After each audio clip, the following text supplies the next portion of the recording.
All right, for your money this noon, the holidays in full swing. For a lot of us, that means work and family life always in the holiday mode, but your finances can't be if you want to be financially successful. Andy Madeley from Forum Credit Union is here to keep us on the right track. Good afternoon, Andy. Good afternoon. Let's begin. We're entering the last 2 weeks, critical last 2 weeks of the year. What are some of the biggest concerns financially? Well, the biggest concerns is that in those last 2 weeks, we just throw our budget out and just start spending. Like our diet. Yes, just like the diet, exactly. That's a very good analogy. And so that's really kind of a bad habit to get into. Why do we tend to go off course in the last 2 weeks of the year? Well, there's a lot of things that are going on. It's very festive, and the kids are maybe home from college, maybe we're a little less time at work, and then we start making bad financial decisions, and we don't follow some of the things that we normally do. All right, do you have some specifics for us? What are we doing that is bad that we should correct? Well, we probably start eating out more, Yeah. and we probably start doing a lot more impulse buying, and we don't follow those financial habits that we've picked up over the year that we made us successful.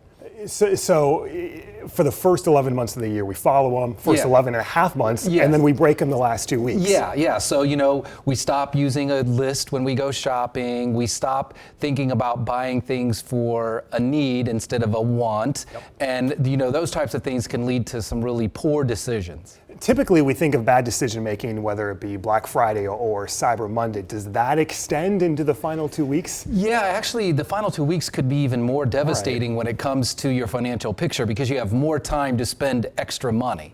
In terms of that trap, how do we get out of it and not fall into it in the first place? Well, one of the things that you can do is if you want to spend more the last 2 weeks is to set a daily spending plan. So have just a 2 week out of the year kind of budget or spending plan and give yourself so much per day that you can spend. So you can do whatever you want until you run out of money for that day. Is that hard to stick to for folks, have you found? It can be, Yeah. but one of the things that you can do is go to a cash system. So just use cash, and when your cash is out, you have to stop or maybe get a prepaid debit card.